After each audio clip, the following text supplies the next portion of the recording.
test. Hi Hannah. It's pretty late.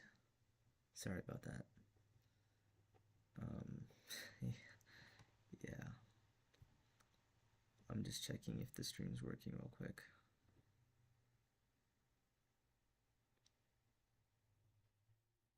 Okay, we're live.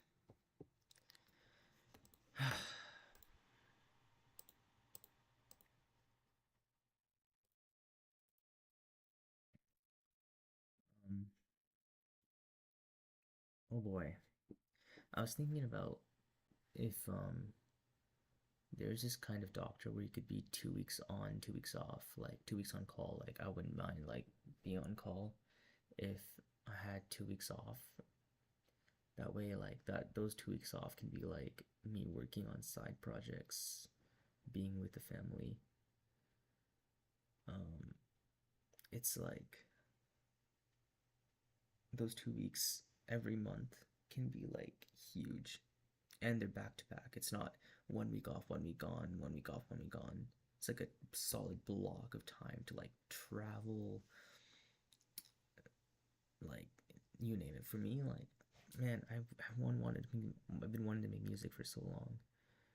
Um, but yeah, that's enough about other stuff. We should get to studying. Um,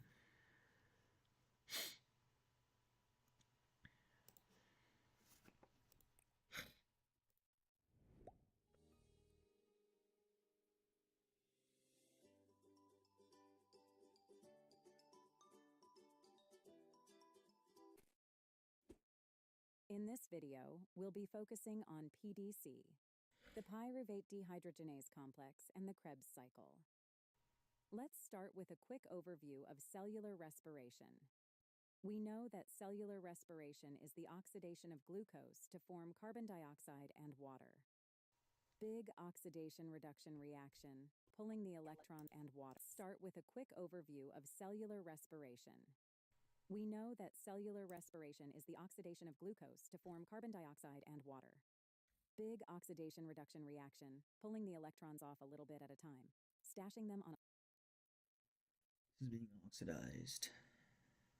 Um, 6 oxygens to 12, and then it's going from 12 to 6 oxygens. On electron carriers until we can use And those the electrons to make hydrogen some here. usable energy, some ATP. There are three main processes. The minimum you need to know for cellular respiration is the process, where it happens, and whether or not it needs oxygen. So glycolysis happens in the cytosol and is anaerobic. PDC and the Krebs cycle occur in the matrix of the mitochondria. And while these processes do not use oxygen directly, if oxygen is not available, they can't run. So we say that these have an indirect need for oxygen. And then our final process is electron transport and oxidative phosphorylation. These occur along the inner membrane of the mitochondria, and they actually use oxygen in the series of reactions. We say they have a direct need for oxygen. What you need to know for the cellular respiration pathways in general is the general carbon chain, where carbon is coming in and leaving and whatnot. Where energy is coming and energy is leaving, a few names and a few regulatory points. So, let's look at the details of pyruvate dehydrogenase and the Krebs cycle.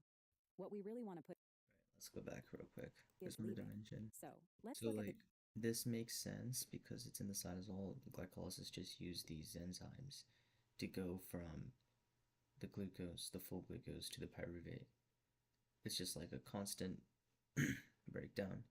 So cytosol, I don't remember it needing oxygen. It needs ATP and NAD plus, FAD. No, does it need FAD? Oh, now I have to find out.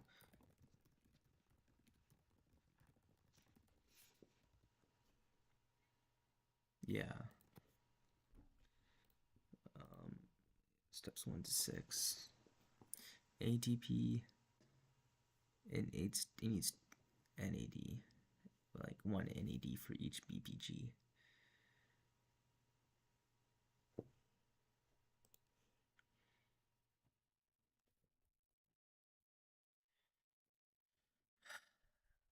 And it needs, I guess, ADP, 4 ADP, 2 NAD, 2 ATP, and of course the glucose. Okay, cool. The details of pyruvate dehydrogenase and the Krebs cycle. What we really want to put into the Krebs cycle, It wasn't done here. So, matrix of the mitochondria. Krebs cycle just happens inside the mitochondria. The beginning of EDC, we're looking at electrons, because we're creating an electron gradient that drives the ATP synthase. But like and of course, like oxygen final electron acceptor. But Krebs cycle, dang, I'm blanking. Beginning of the Krebs cycle, we start with the pyruvate and then oxaloacetate. We go around at the end. Wait, why does it say we need oxygen? You need to know electron if Krebs cycle occur in the matrix of the mitochondria. And while these processes do not use oxygen directly, if oxygen is not available, they can't run. So we say that these have an indirect need for oxygen.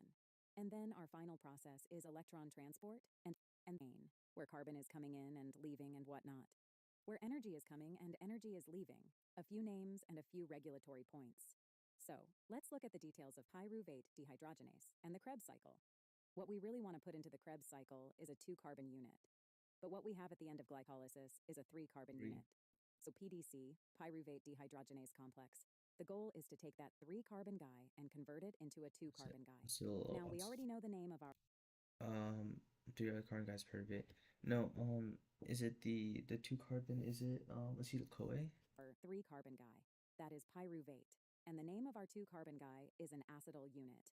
And more specifically, we're going to call it acetyl-CoA since we're going to stick this guy onto a coenzyme A. Coenzyme A is kind of like a handle that we can use to move things into the Krebs cycle. All right, so we went from 3 carbons to 2 carbons. That means we lost a carbon here as carbon dioxide. And generally speaking, whenever you lose carbon in these pathways or you gain carbon, it's coming in as carbon dioxide or it's leaving as carbon dioxide. The more important thing to remember is that if you use carbon as carbon dioxide, you're going to generate a reduced electron carrier. So if we go from 3 carbons to 2 carbons, we're going to produce an NADH. And of course, we're going to do this twice for glucose. Because we had 2 pyruvate at the end of glycolysis. So our net for pyruvate dehydrogenase complex is 2 NADH. All right, Krebs cycle. Krebs cycle, we're going to start with a 4-carbon guy. And we're going to add to it our 2-carbon acetyl unit. That's going to give us a 6-carbon guy. We are going to decarboxylate this guy twice. Take a carbon off him twice. So we're going to create 5 carbons and then 4 carbons. And then in a series of isomerizations, we're going to return our 4-carbon guy here back to our original 4-carbon guy. Hence the cycle. Part of Krebs cycle. All right, let's look at some names. We know our acetyl-CoA up here. Our 4-carbon guy at the top is called oxaloacetate, or oxaloacetic acid, OAA. Useful to know because 1, he's the regenerated molecule, and 2, we're going to see this guy in gluconeogenesis as well. Our 6-carbon guy here is citrate, citric acid. Citric acid happens to have 3 acid functional groups on it, 3 carboxylic acid functional groups. So he's also known as tricarboxylic acid. And citric acid or citrate gives us the other names for the Krebs cycle. Krebs cycle is also known as the citric acid cycle, and is also known as the TCA cycle. TCA stands for tricarboxylic acid, TCA. Sometimes people think it means the citric acid cycle, but it doesn't. Tricarboxylic acid cycle. All right. So whether they call it Krebs cycle, citric acid cycle, TCA cycle, whatever, it's the same thing. All right, so we went from 6 carbons to 5 carbons. We lost a carbon as carbon dioxide. And we generated an NADH. And then we did it again. We went from 5 carbons to 4 carbons. So we lose another carbon here as carbon dioxide. And we generate another reduced electron carrier, another NADH. Now, in the process of back to oxaloacetic acid, we're going to produce a GTP. GTP is the energy equivalent of ATP. High energy phosphate is high phosphate. We're going to generate an FADH2 and 1 more NADH. So Krebs cycle is big, right? 3 NADH, a GTP, and a FADH2. And we're going to turn this cycle twice per glucose, because each glucose resulted in 3 pyruvate, thus 2 acetyl-CoA. So we're going to turn this cycle twice. So our net for Krebs cycle is 6 NADH, couple of FADH2s, couple of GTP. Let's write down our net. So pyruvate, we're going to net 2 NADH.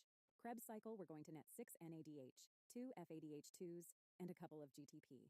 So far, we've made a little bit of usable energy and a couple of GTP here in the Krebs cycle, couple of ATP, net ATP made during glycolysis. And we've reduced a bunch of electron carriers. What we'd like to do now is take these reduced electron carriers and make some usable energy. And that's what happens in the electron transport chain. Let's summarize what we talked about in this video. We had a brief overview of cellular respiration. We discussed what happens during the pyruvate dehydrogenase complex, removing a carbon to create a 2-carbon molecule. And we discussed what happens during the Krebs cycle, converting our 4-carbon guy, along with our 2-carbon guy, into a 6-carbon guy. Then successively decarboxylating it and returning it to the original 4-carbon guy. In the process, let's take these reduced here in the Krebs cycle, couple of ATP, net ATP This is a made series during of decarboxylations, which needs an electron carrier. Something needs to be reduced, so FADH and NAD is fine. And we've reduced a bunch of electron carriers. In the process, making a bunch of reduced electron carriers.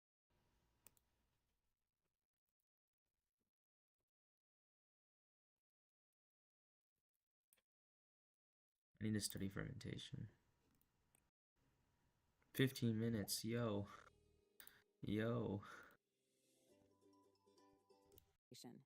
We know that in cellular respiration, we are oxidizing glucose to carbon dioxide, reducing oxygen to water. It's a big oxidation reduction reaction. We're going to pull the electrons off a little bit at a time, stash them on electron carriers, until we can use those electrons to make some usable energy. The minimum you need to know about cellular respiration are the 3 processes, where they occur, and whether or not they need oxygen. So glycolysis occurs in the cytosol and does not require oxygen. Glycolysis is anaerobic. The second process is pyruvate dehydrogenase complex in the Krebs. Krebs are indirect. What we have at the end of the Krebs cycle, if we've gone through glycolysis, PDC, and the Krebs cycle, is we have a little bit of usable energy, a couple of net ATP from glycolysis, a couple of GTP from Krebs, and we have a whole bunch of reduced electron carriers. Well, you're going to need to empty those electron carriers. Otherwise, they can't continue doing their job. And we'd like to get a little series of proteins along the inner membrane, 3 large protein complexes, and a couple of little carriers. And the 3 big complexes here are hydrogen ion pumps. They can move hydrogen ions across the membrane. So along comes... Let me guess. From the inner to this, the inter. And NADH will donate a pair of electrons to this first big complex, becoming NAD. Now once this guy picks up those electrons, the energy of those electrons, he's going to use that energy to move the hydrogen ions across the membrane, out of the matrix, The protons. into the space between the membranes. So we've accomplished the first goal already. This NAD is now free to go back into PDC and Krebs cycle and pick up some more electrons. And now we're just going to shuffle these electrons along the chain. So down to the little guy, up to the next big guy. Now when this guy gets them, he's going to use that energy to move hydrogen ions across the membrane. And then, again, down to the little guy, up to the big guy. When he gets those electrons, he's going to move hydrogen ions across the membrane. The last guy has to get rid of his electrons, or he's going to donate them to oxygen. This is where oxygen comes into the pathway. Oxygen accepts those electrons and becomes water. So oxygen is the final electron acceptor. FADH2 also gets oxidized along this chain, but FADH2 is going to skip the first big proton pump and donate his electrons directly to the little guy here. So FADH2 is responsible for pumping fewer protons across the membrane than NADH. This is complex 1, 2, 3, 4, I think. NADH uses all 3 proton pumps. FADH2 skips the first one, so only uses 2 of the 3 proton pumps. 2 pumps means fewer protons. The fewer protons means less ATP ultimately, which we're going to see in a minute. The 2 names you should probably know from these guys are coenzyme Q and cytochrome C. If you remember those names, then you can remember the names of the big pumps. So coenzyme Q and cytochrome C. The big pumps are named for what they do to coenzyme Q or cytochrome C. So coenzyme Q is being reduced by this big proton pump. The big part on top is donating electrons. So we call this guy coenzyme Q reductase. This guy is oxidizing coenzyme Q, so he could be called coenzyme Q oxidase. Also, he is reducing cytochrome C, so he cytochrome C reductase. This guy is reducing oxygen. But oxygen reductase sounds kind of weird, So we're going to call him cytochrome C oxidase.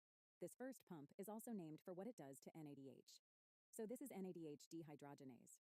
Use logic to figure out the names rather than just memorizing them.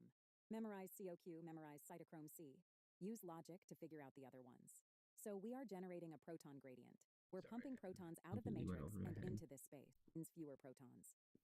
The fewer protons means less ATP. Ultimate guys are coenzyme Q and pumps. So coenzyme Q and cytochrome C. The big pumps are named for what they do to coenzyme Q or cytochrome C. So coenzyme Q is being reduced by this big proton pump. The big part on top is donating electrons. So we call this guy coenzyme Q reductase.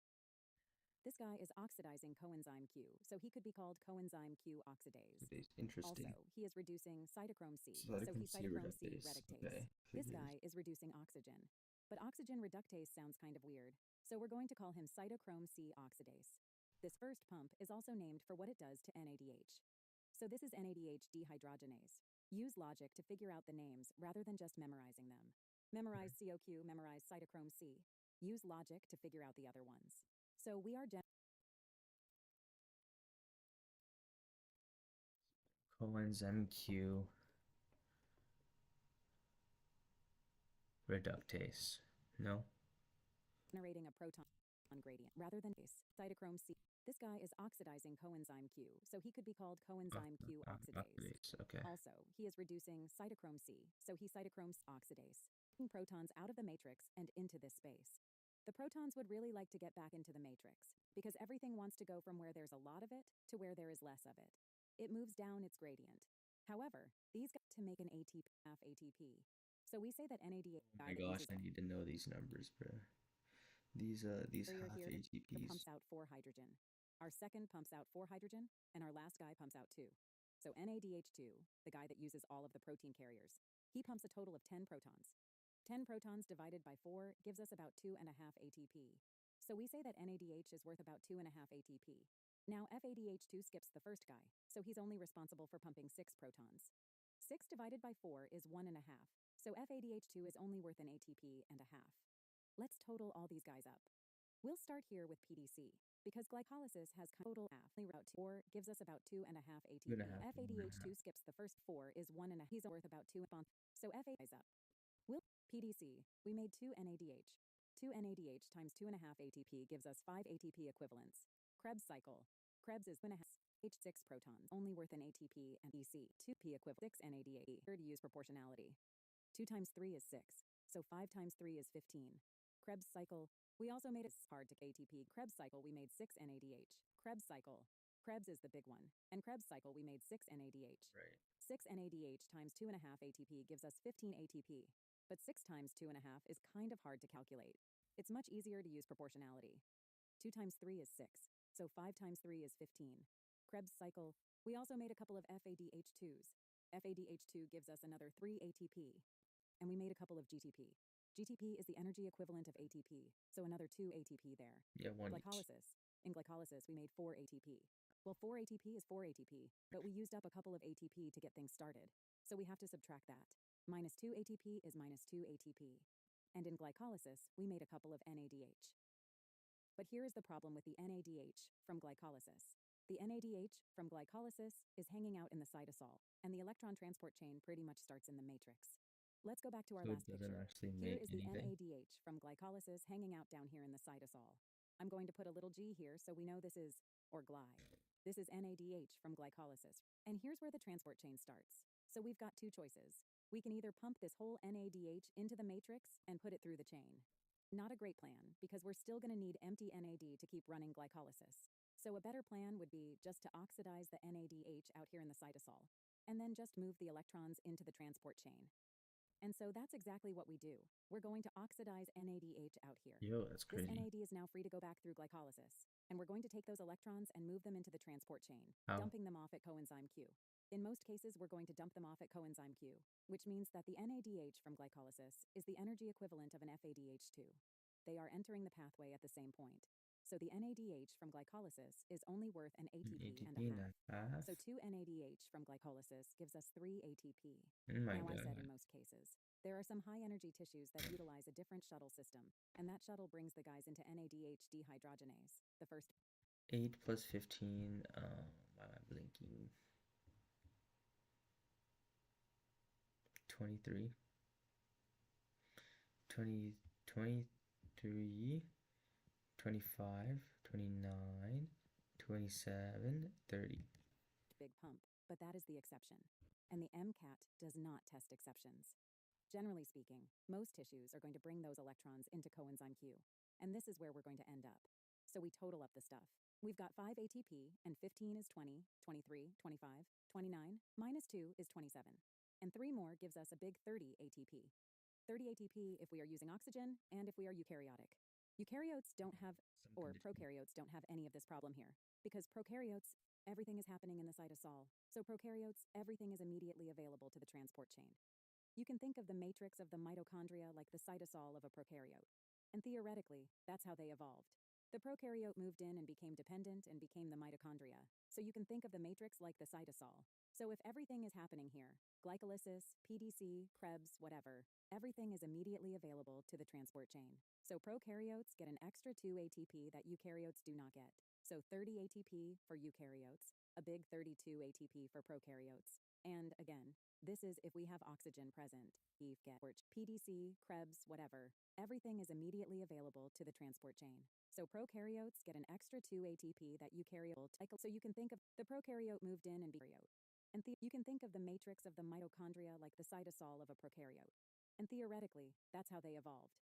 The prokaryote moved in and became dependent and became the mitochondria. So you can think of the matrix like the cytosol. So if everything is happening here, glycolysis, PDC, Krebs, whatever, everything is immediately available to the transport chain. So prokaryotes get an extra 2 ATP that eukaryotes do not get. So 30 ATP for eukaryotes, a big 32 ATP for prokaryotes. And again, this is if we have oxygen present.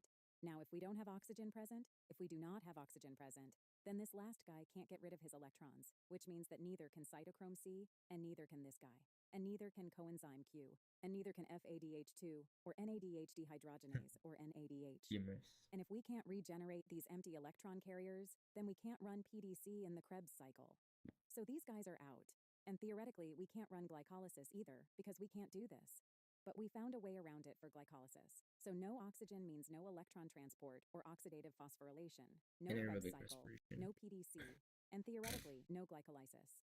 Now at the end of glycolysis, we've got 2 ATP that are net. That's good usable energy. We have a couple of NADH that aren't going anywhere because the transport chain is shut down. And we have a couple of pyruvate that aren't going anywhere because PDC is shut down. Now what we'd really like to do is we'd really like to oxidize these NADH so we can keep running glycolysis. If we oxidize one thing, we're going to have to reduce something else. And we have all this pyruvate laying around here doing nothing. So we might as well reduce our pyruvate to oxidize our NADH. And that's exactly what we do. NADH is going to get oxidized. The pyruvate is going to get reduced. And now we can continue running glycolysis. Now what pyruvate gets reduced to depends on who you are. If you are a yeast, then in one additional step, you can reduce that pyruvate to ethanol. And if you are a muscle cell, then you will reduce that pyruvate to lactic acid. And this seems like a good plan. We're only going to get 2 ATP, but hey, we can do this pretty fast, so maybe that's a good deal. There's only a couple of problems with this plan. The first problem is that these end products are toxic. If the ethanol levels rise to about 12%, yeast die. Good for us. Beer, sparkling wine, champagne, cider, bad for the yeast, death. If the lactic acid levels rise in a muscle and muscle pH falls, then the muscle stops working after a bit. So these are okay for a short period of time. But we're going to have to get rid of these toxic end products, or we're not going to be able to keep doing this. And the other problem is that you just don't get enough ATP from fermentation. I mean, 2 ATP per glucose, that's fine for a yeast. What do you got to do if you're a yeast? Bud? Oh no, got a big day coming up. Got a bud. Better stash some ATP. But 2 ATP per glucose is not enough ATP for big multicellular critters, like animals and plants. And we simply cannot survive on 2 ATP per glucose. We need the big 3 ATP per glucose. Let's summarize what we talked about in this video. We had a brief overview of cellular respiration, looking at the open end products, fermentation. or we're not going to be able to keep doing this. Just this. And the other problem is that you just don't get enough ATP per glucose. Let's summarize what we talked about in this video. We had a brief overview of cellular. Okay, well, I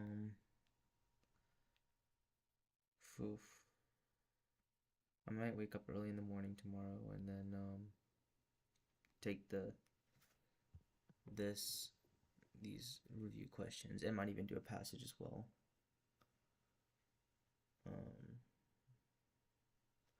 I should have started this earlier, bro. Yeah, I should have started this earlier. Did I finish all this? Air intro, redox intro. Dang. Okay, I really went through all of cellular respiration. That's pretty cool. That's pretty cool. I want to do more though. I want to try to hit an hour a day. But I just need to start earlier. I'm gonna lock in, bro. Getting sidetracked with nonsense. Alright, I'm asleep.